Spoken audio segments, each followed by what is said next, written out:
Today, this is the story of how God gave his people the Ten Commandments. After escaping slavery in Egypt, the Israelites set up their camp at the bottom of Mount Sinai.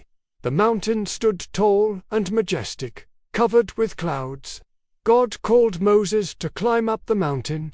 When Moses reached the top, God spoke to him and said, "Tell the Israelites, you have seen how I rescued you from Egypt and carried you as if on eagle's wings. If you obey me and keep my covenant, you will be my special people, a holy nation set apart from all others." The people agreed and said together, "We will do everything the Lord has said." On the third day, the Israelites gathered at the foot of Mount Sinai. Suddenly, the sky grew dark. Thunder roared across the heavens, and lightning flashed brightly. A thick cloud covered the mountain, and a loud trumpet blast echoed so strongly that the people shook with fear. The mountain itself trembled, and smoke rose like a giant furnace. God's holy presence had come down upon Mount Sinai in fire and glory. The people stood in awe and fear, knowing that the Almighty God was near. From the midst of the fire, smoke, and thunder, God's mighty voice filled the air. The people stood trembling as he spoke his holy laws. "You shall have no other gods before me. You shall not make idols or bow down to them. You shall not misuse the name of the Lord your God. Remember the Sabbath day and keep it holy. Honor your father and your mother. You shall not murder. You shall not commit adultery. You shall not steal. You shall not give false testimony. You shall not covet anything that belongs to your neighbor." The earth shook with the sound of God's voice, and the people were filled with fear. They begged Moses, "Do not let God speak to us directly anymore, or we will die. Please, you speak to him for us." Moses reassured them, "Do not be afraid.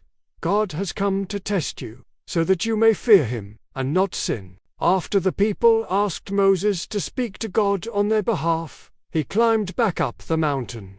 The clouds still covered Sinai, and lightning flickered across the sky.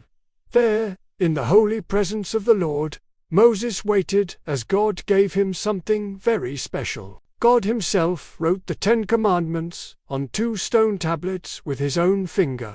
These tablets were a sign of the covenant, a sacred agreement between God and his people.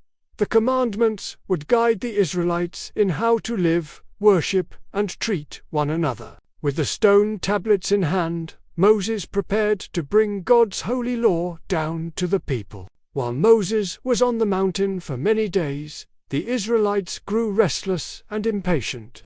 They said to Aaron, "Make us gods who will lead us, for we don't know what has happened to Moses."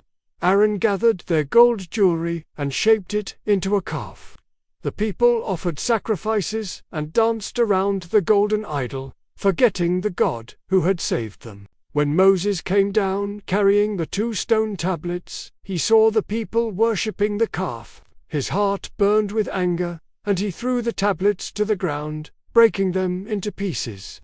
God's judgment came upon the people, but when Moses prayed and begged for mercy, God spared them, showing his compassion. Afterward, God told Moses to return to the mountain with 2 new stone tablets. Once again, God wrote his commandments on them, renewing his covenant with Israel. When Moses came down from Mount Sinai, his face shone brightly because he had been in the presence of God. The people were amazed and even afraid to come near him. From that day on, the Israelites carried with them God's holy law, the 10 Commandments, to guide their lives, reminding them to worship only him and live in righteousness. And that's the story of the 10 Commandments. It reminds us that God gave his laws out of love, to guide us in living rightly with him and with others. May we always keep his words in our hearts and follow his ways each day. If you learned something today, don't forget to like this video, share it with your friends, and subscribe to our channel for more Bible stories. See you next time.